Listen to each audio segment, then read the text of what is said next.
Welcome to online MPTRA classes. पिछले class में urine analysis में थे routine examination of urine.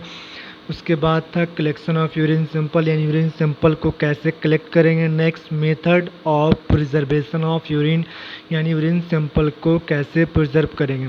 Next urine sample को प्रिजर्व करने के लिए 2 to 8 डिग्री सेल्सियस फ्रिज में रख देंगे तो प्रिजर्व हो जाएगा।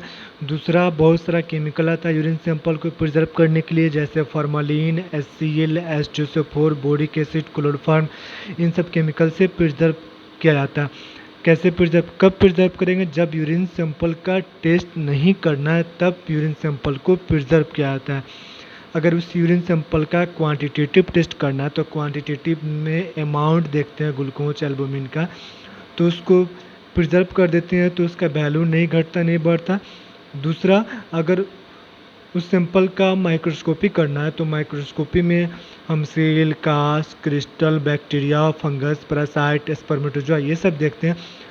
तो अगर केमिकल सॉल्यूशन मिला देते हैं प्रिजर्व करने के लिए या फ्रिज में रख देते हैं प्रिजर्व करने के लिए, तो उसके मार्फोलॉजी को, शेप एंड साइज को प्रिजर्व कर लेता है, यानी ज्यों का त्यों रहता है। अगर वही सैंपल को रूम टेम्परेचर पर रख देते हैं और फिर माइक्रोस्कोपी करेंगे तो वह सब एबनॉर्मल हो जाता है, जिससे पहचान नहीं पाते कौन सा कास्ट का टाइप है, कौन सा क्रिस्टल है, कौन सा फंगस है।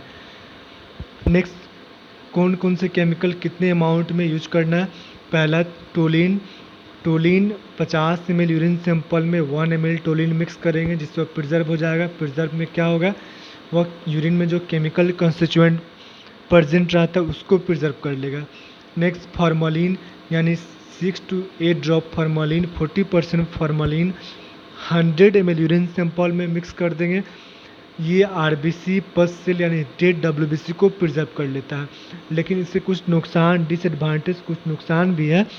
इससे क्या नुकसान है, अगर उस यूरिन सैंपल का यूरिन शुगर टेस्ट करना है, यानी रूटीन एग्जामिनेशन ऑफ यूरिन में केमिकल एग्जामिनेशन आता है, केमिकल एग्जामिनेशन में यूरिन शुगर टेस्ट करते हैं ना, अगर फॉर्मलिन से प्रिजर्व किए हैं तो किसी पेशेंट का अगर एब्सेंट रहेगा या निगेटिव है तो वह फॉल्स पॉजिटिव दे सकता है, यानी फॉल्स पॉजिटिव फॉर्मलिन से आ सकता है। फॉर्मलिन से जो सैंपल प्रिजर्व किए हैं उस सैंपल से टेस्ट करेंगे तो वह फॉल्स पॉजिटिव आ सकता है। नेक्स्ट है थाइमोल। 1% सोल्यूशन थाइमोल से प्रिजर्व किया जा सकता है, या 1 स्मॉल क्रिस्टल। ये थाइमोल क्रिस्टल में भी आता है और सोल्यूशन में भी आता है। कंसनट्रेटेड थाइमोल आता है, उसको 1% थाइमोल बनाया जाता है। 1% थाइमोल बनाने के लिए 1 ml थाइमोल लेंगे और 99 ml डिस्टिल वाटर मिक्स कर देंगे जिससे 1% थाइमोल बन जाता है। फिर उस 100 ml सैंपल में 1 क्रिस्टल या 1 ml थाइमोल को मिक्स कर दिया जाता है जिससे वो प्रिजर्व कर लेता है। प्रिजर्व के बाद इसके कुछ नुकसान हैं। डिसएडवांटेज में करा false positive test for protein, या प्रोटीन टेस्ट के लिए फॉल्स पॉजिटिव। क्यों?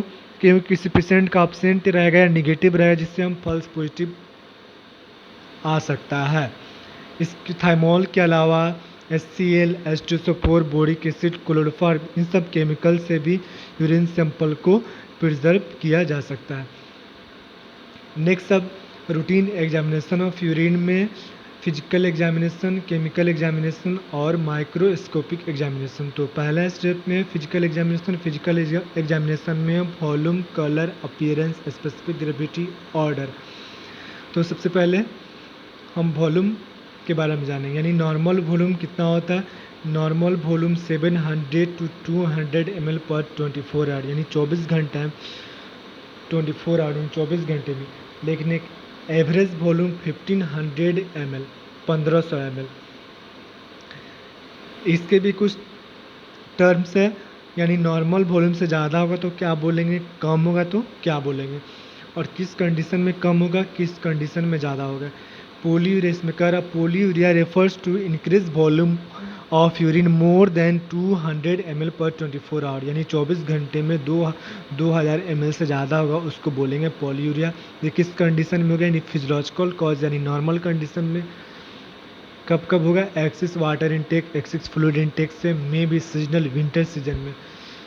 Next, polyuria can be pathological cause, यानी डिजीज़ के केस में कब होगा? Due to diabetes mellitus and diabetes insipidus के केस में। डायबिटीज़ मेलाइटस इंसुलिन की डिफिशियंसी से, और diabetes insipidus ADH anti diuretic hormone की डिफिशियंसी से।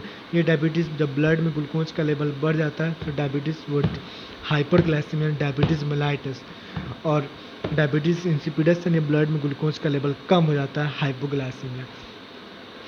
नेक्स्ट है ओलिगोयूरिया, यानी लेस 24 घंटे में 500 ml से कम यूरिन डिस्कार्ड करते उसको ओलिगोयूरिया बोलते हैं। ये किस कंडीशन में होगा? Less intake of water, severe dehydration, fasting और ग्लोमेरुलोनेफ्राइटिस, यानी inflammation of glomerulus of nephron.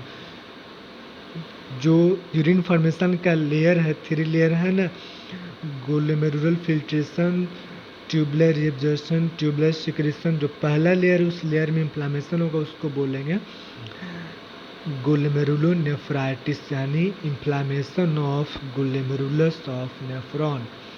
Next है नेक्चूरिया, यानी नाइट में 500 ml से ज़्यादा यूरिन डिस्कार्ड करते उसको नेक्चूरिया बोलते हैं। ये इंडिकेट करता अर्ली रिनल फेल्योर या किडनी फेल्योर का इंडिकेशन देता। नेक्स्ट है एन्यूरिया, यानी 24 आवर में 150 ml से भी कम यूरिन डिस्कार्ड करते उसको बोलते हैं एन्यूरिया, यानी कंप्लीट सप्रेशन ऑफ यूरिन। इसके एबनॉर्मल कंडीशन यानी पैथोलॉजिकल कॉज में due to renal stone, kidney stone, tumour, renal ischaemia और एक्यूट ग्लोमेरुलोनेफ्राइटिस, यानी acute inflammation of glomerulus of nephron. Next physical examination में वॉल्यूम के बाद कलर, फिर कलर नेक्स्ट डे देखते हैं। थैंक्स, फिलहाल आज के लिए इतने काफ़ी।